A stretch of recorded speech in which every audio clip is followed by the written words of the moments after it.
Why are we seeing an unprecedented surge in anti-Israel protests across the globe? Is it about justice or something deeper? From fiery chants on the streets to viral hashtags online, anti-Israel sentiments are no longer isolated events.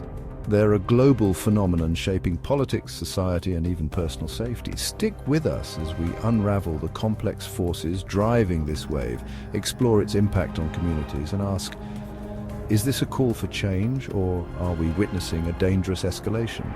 The anti-Semitic decision of the International Court in The Hague is a modern Dreyfus trial, and it will end the same way. 130 years ago, the French Jewish officer Alfred Dreyfus was falsely accused of treason by a biased French court. In response to these false accusations, the great French writer Émile Zola wrote his monumental essay, J'accuse. He accused the French court of anti-Semitic lies against an innocent officer who was later exonerated of all guilt. Now an international court in The Hague, also headed by a French judge, is repeating this outrageous offense. It is falsely accusing me, the democratically elected Prime Minister of the State of Israel, and Israel's former Defense Minister, Yoav Gallant, of deliberately targeting civilians. This when we do everything in our power to avoid civilian casualties. Anti-Israel demonstrations have become more frequent and widespread in recent years. In cities like London, New York, and Paris, tens of thousands have taken to the streets, some in peaceful protests and others in violent clashes. These movements are often tied to specific events such as military conflicts in Gaza, the expansion of Israeli settlements, or controversial laws affecting Palestinians. But this isn't confined to one region. From Asia to Europe and even in North America, the rhetoric is growing louder. The rise of anti-Israel sentiments is also reflected in political and cultural arenas. The United Nations has passed numerous resolutions criticizing Israel more than any other country, fueling accusations of bias. On college campuses, pro-Palestinian movements are gaining traction. Student organizations advocate for divestment from companies associated with Israel, while faculty members face increasing pressure to take sides. Critics argue that some of this rhetoric conflates legitimate criticism of Israeli policies with attacks on Jewish identity, leading to a surge in anti-Semitic incidents globally.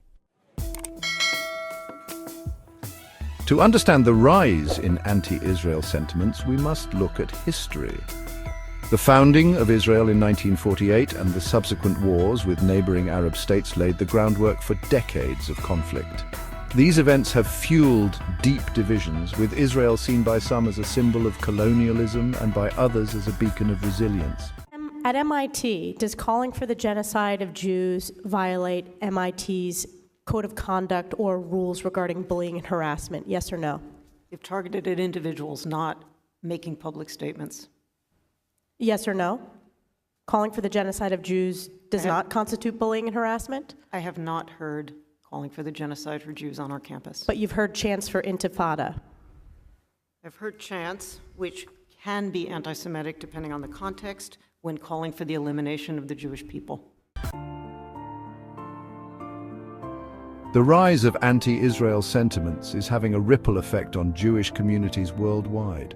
Synagogues are being vandalized, Jewish students report feeling unsafe on campuses, and hate crimes are on the rise. Organizations like the Anti-Defamation League report a troubling increase in anti-Semitism, much of it linked to the growing hostility towards Israel. The rise in anti-Israel sentiments raises urgent questions.